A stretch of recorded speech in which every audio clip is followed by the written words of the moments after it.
আসসালামু আলাইকুম। আপনার জিমেলে স্টোরেজ ফুল হয়ে গেছে, খালি করতে চাচ্ছেন কিন্তু পারতেছেন না। আজকে ভিডিওর মাধ্যমে আমি সম্পূর্ণ প্রসেসটুকু দেখিয়ে দিব আপনার জিমেলের কিভাবে স্টোরেজ খালি করবেন। চলুন ভিডিওটি শুরু করা যাক। আপনি জিমেলে ক্লিক করে নেবেন, করার পর আপনার প্রোফাইলে ক্লিক করে নেবেন, করার পর দেখতে স্টোরেজ ইউজ, জাস্ট এখানে একবার ক্লিক করবেন। ক্লিন আপ স্পেস এখানে একবার ক্লিক করবেন, করার পর একটি ব্রাউজার সিলেক্ট করতে হবে। আমি ক্রোম ব্রাউজার সিলেক্ট করে জাস্ট ওয়ানে ক্লিক করে দিবেন।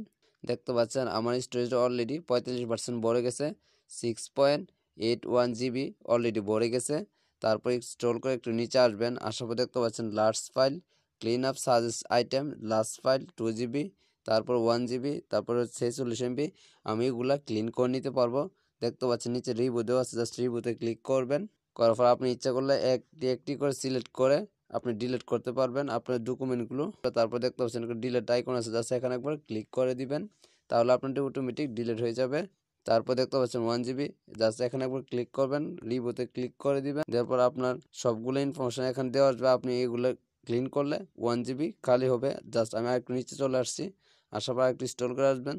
অনেক সময় যে ম্যাক্সিমাম বেশি স্টোরেজ ভরা থাকে গুগল ফটোতে, আপনি গুগল ফটোতে ক্লিক করে দিবেন, করার পর আপনি এগুলো একটি ডিলিট করে দিবেন, তাহলে আপনার অনেকগুলো স্টোরেজ খালি হবে।